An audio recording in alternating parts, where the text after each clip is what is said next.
हरिओम, ओम आनंद ma'am, Om Shanti ma'am, ओम ज्ञान ma'am, आप सभी दर्शकों का हमारे चैनल पर स्वागत है। आज हम लोग यूपी टेट सी टेट के अंतर्गत कुछ महत्वपूर्ण प्रश्नों को समझते हुए हल करेंगे। तो आइए बिना देरी किए, बिना समय गवाए हम लोग इन महत्वपूर्ण प्रश्नों को हल करते हैं। पहला प्रश्न है, अवधान के आंतरिक निर्धारक अथवा व्यक्तिनिष्ठ निर्धारक क्या है? अवधान क्या, जिसे आप ध्यान कहते हैं, अटेंशन, रुचि, लक्ष्य, अभिवृत्ति। ख है उद्दीपन, वस्तु, प्रविधि, प्रकाश, ध्वनि, गंध, पुरस्कार, दंड, प्रोत्साहन।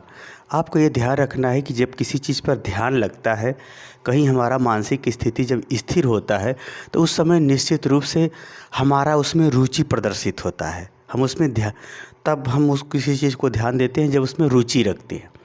दूसरा, जब ध्यान रहता है तो एक जगह स्थिर हो जाता है, तो यानी वहाँ लक्ष्य भी बन जाता है। उस विषय को जानने का, समझने का, जिज्ञासा के रूप में लक्ष्य भी बन जाता है।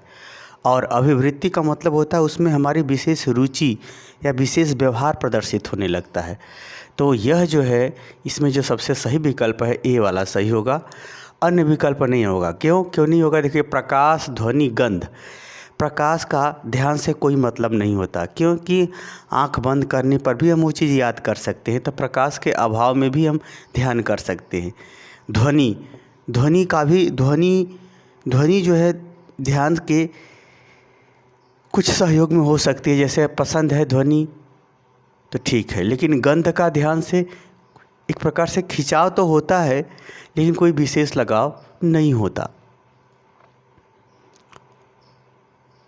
आगे है, ये वाला ग वाला भी ऑप्शन नहीं होगा। अगला है घ, पुरस्कार, दंड एवं प्रोत्साहन। पुरस्कार का मतलब पारितोषिक है, परिणाम के रूप में होता है, इसमें भी नहीं होगा इसके कारण से, क्योंकि ये परिणाम है, प्रक्रिया नहीं। ध्यान जबकि एक प्रक्रिया है, इसलिए ये भी ऑप्शन नहीं होगा। उद्दीपन, वस्तु, प्रविधि। उद्दीपन, वस्तु, प्रविधि।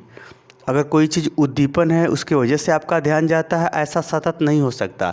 ध्यान एक आंतरिक प्रक्रिया है, इसलिए जो है क वाला ऑप्शन ज़्यादा सही होगा, वही सही है। अगला दूसरा क्वेश्चन है, कौन परीक्षण की विशेषता से भिन्न है? परीक्षण की विशेषता से भिन्न, विश्वसनीयता। विश्वसनीयता भी परीक्षण की विशेषता है, यानी जिस चीज़ के लिए वो बनाया गया है उस चीज़ को मापता है, उसमें परिणामों में संगतता होती है।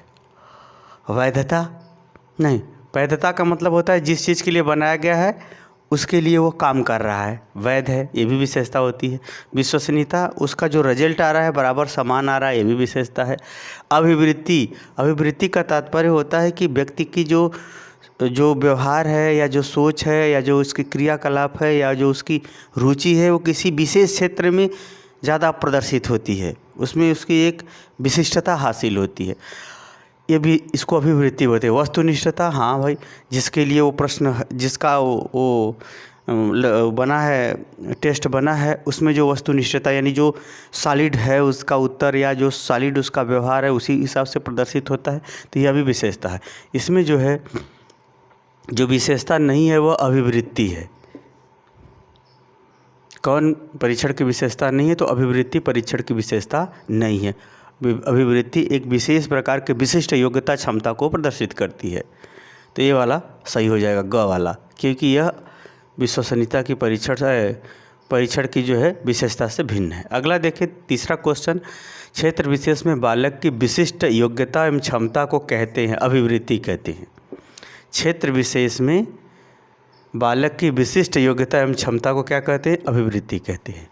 ये तो अर्थ मालूम ही होगा, पढ़े होंगे, तो नहीं पढ़े हैं तो ये जान लीजिए कि जब कोई बालक हो या बालिका हो, कोई भी अधिगम करता हो, जब वह क्षेत्र विशेष में विशिष्टता या विशिष्ट योग्यता, विशिष्ट क्षमता, विशिष्ट इच्छा और विशिष्ट क्रियाकलाप प्रदर्शित करने लगता है, तो अभिवृत्ति के रूप में उसकी वह नेचर बन जाता है या व्यवहार बन जाता है। अगला है, चौथा क्वेश्चन है, शारीरिक विकास का क्षेत्र है। शारीरिक विकास, स्मृति विकास या मानसिक विकास का।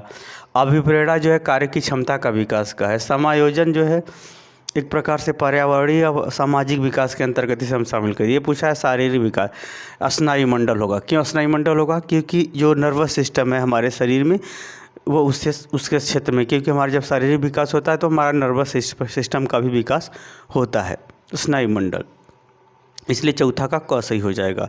पांचवा क्वेश्चन है, निम्न में कौन सूक्ष्म गतिकीय कौशल का उदाहरण है? सूक्ष्म गतिकी का मतलब वह प्रक्रिया जो है बड़ी सावधानी से, बड़ी सूक्ष्मता से चलती रहती है। तो अब चलिए फुदकना नहीं, यह गति की प्रक्रिया है लेकिन सूक्ष्म नहीं है, एक सामान्य है, या फिर ऐसे कह सकते हैं एक विशेष प्रकार का है लेकिन सूक्ष्म नहीं है। इसमें कोई विशेष मेहनत नहीं लगता। ये भी इसलिए ये भी नहीं होगा। दौड़ना यह भी सामान्य है एक प्रकार से, चढ़ना पेड़ पर ये भी सामान्य है। लिखना ये वाला सही होगा, क्यों कि सूक्ष्म गति की पूछा है। सूक्ष्म मतलब बड़ी सावधानी से इसको में जो है लिखने का कार्य होता है, यानी गति का भी कार्य होता है। एक प्रकार से एक कौशल है। ये क्या है? कौशल है। यह शारीरिक क्या है? गतिविधि है, कौशल नहीं है।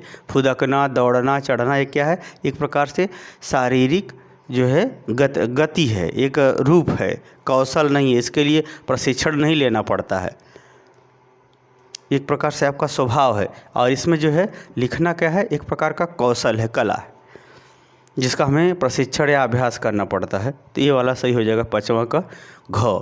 छठा क्वेश्चन देखें तो किस अवस्था में सामाजिक, शारीरिक और मनोवैज्ञानिक परिवर्तन होते हैं या परिवर्तन होने की विशेषता है?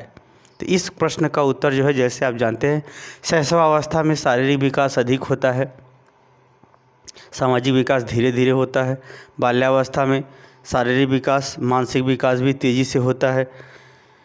और किशोरावस्था में अगर देखा जाए तो किशोरावस्था में शारीरिक विकास, सामाजिक विकास, मनोवैज्ञानिक परिवर्तन अत्यधिक होता है। आप जब पिछले वीडियो में जाएंगे फर्स्ट सेमेस्टर के अंतर्गत, तो इससे संबंधित आपको जो है विशेषताएं बताई गई हैं, उसको आप पढ़ेंगे तो निश्चित रूप से समझ जाएंगे। आप यहाँ पर जो किशोरावस्था में होता है क्या है, बालक का सामाजिक विकास और मनोवैज्ञानिक यानी संवेगों का विकास अत्यधिक तेज़ी में होता है, और शारीरिक विकास में अंतःस्रावी ग्रंथि या बहिर्स्रावी ग्रंथियों से संबंधित अंगोपांगों का जो है बहुत तेज़ी से परिवर्तन होता है। तो यह जो है इस प्रश्न का उत्तर हो जाएगा ग, छठा का। मुझे उम्मीद है कि आप 6 प्रश्नों को आप समझते हुए सही उत्तर पहचान लेने में सफल हो जाएंगे।